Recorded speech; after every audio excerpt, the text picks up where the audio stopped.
MCU-era web shooter.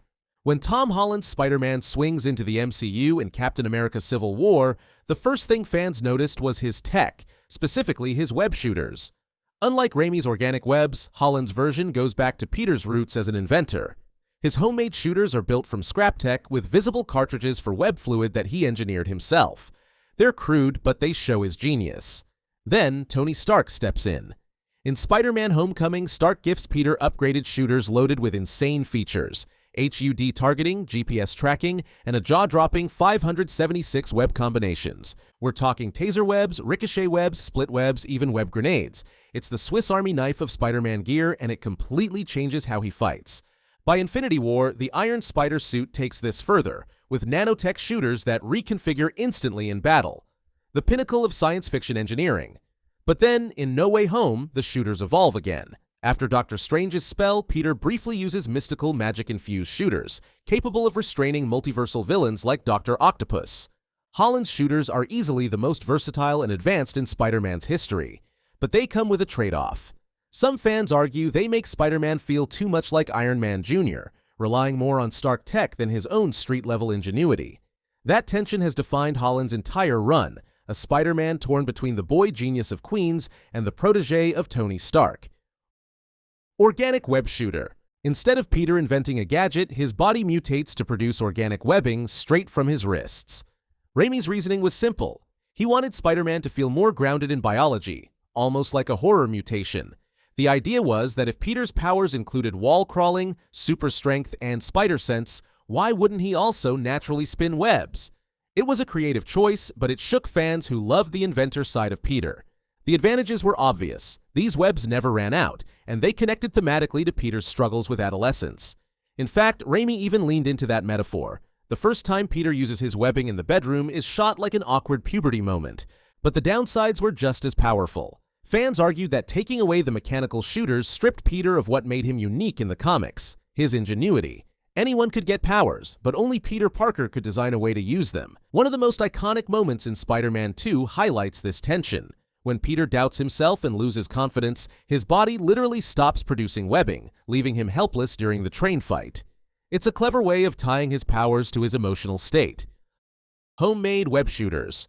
After Raimi's trilogy, Mark Webb's The Amazing Spider-Man went back to basics, bringing back Peter's role as an inventor. Andrew Garfield's Peter designs mechanical watch-style web shooters with a slick, compact design and glowing red indicators showing web fluid levels. These shooters were all about detail. The cartridges were visible, the mechanisms exposed, and you could see Peter tinker with them. That transparency re-established him as a scientific genius who could build solutions in his bedroom. The functionality was also more realistic. Unlike Raimi's organic webs, these shooters could run out of fluid. And when they did, Peter was suddenly vulnerable, adding tension to fight scenes. One of the best examples comes in The Amazing Spider-Man, when his shooters fail during his battle with the Lizard, forcing him to improvise. In The Amazing Spider-Man 2, the shooters get an upgrade: sleeker casing, sturdier construction, and better durability for bigger threats like Electro and Green Goblin. The attention to detail, like a dial that adjusts webbing pressure, showed Webb's desire to ground Spidey's tech in reality. It set Garfield's Spider-Man apart. He wasn't just a hero with powers, but a kid who built his own tools to survive. Even though the movies themselves were divisive, the web shooters are widely considered one of the best live-action interpretations of Spidey's gadgetry. The Spider Bracelet. Now here's where things get wild. In 1978, Toei Company released Japanese Spider-Man, a tokusatsu-style adaptation that turned Peter Parker into Takuya Yamashiro, a motocross racer. And his web shooters? Nothing like we'd seen before. Instead of mechanical gadgets or organic mutations, Takuya uses an alien device called the Spider Bracelet. This thing doesn't just fire webs, it stores his entire Spider-Man costume and can even summon his giant robot, Leopardon. Yes, you heard that right. Spider-Man had a giant mech. The bracelet fires thin, rope-like webs that work more like grappling lines than the sticky nets we see in American versions.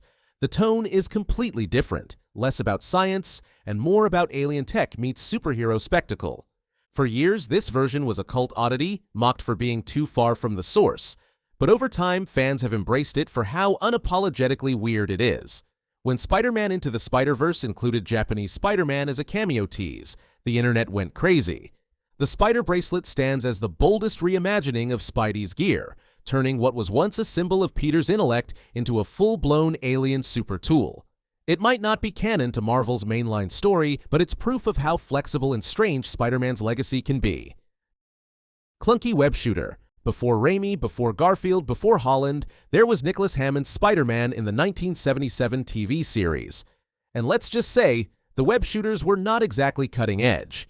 Hammond's Spider-Man wore large, clunky wrist devices that looked more like bulky watches, with no attempt to disguise them. The webs themselves resembled rope nets or strings, often shot in awkward bursts that didn't quite stick to surfaces believably. Special effects limitations made them look cheesy by modern standards, but they were groundbreaking for live action at the time. What made them important is that they established the principle that Spider-Man needs a device to shoot webs. It kept him closer to his comic book origins than Raimi's later organic version. Even if the execution wasn't great, the Hammond series laid a foundation for every filmmaker who followed. Fans today look back on these shooters with a mix of nostalgia and humor. They weren't convincing, but they represent the first step in bringing Spider-Man's gadgets to the screen. And every innovation since owes a little something to this clunky 70s experiment.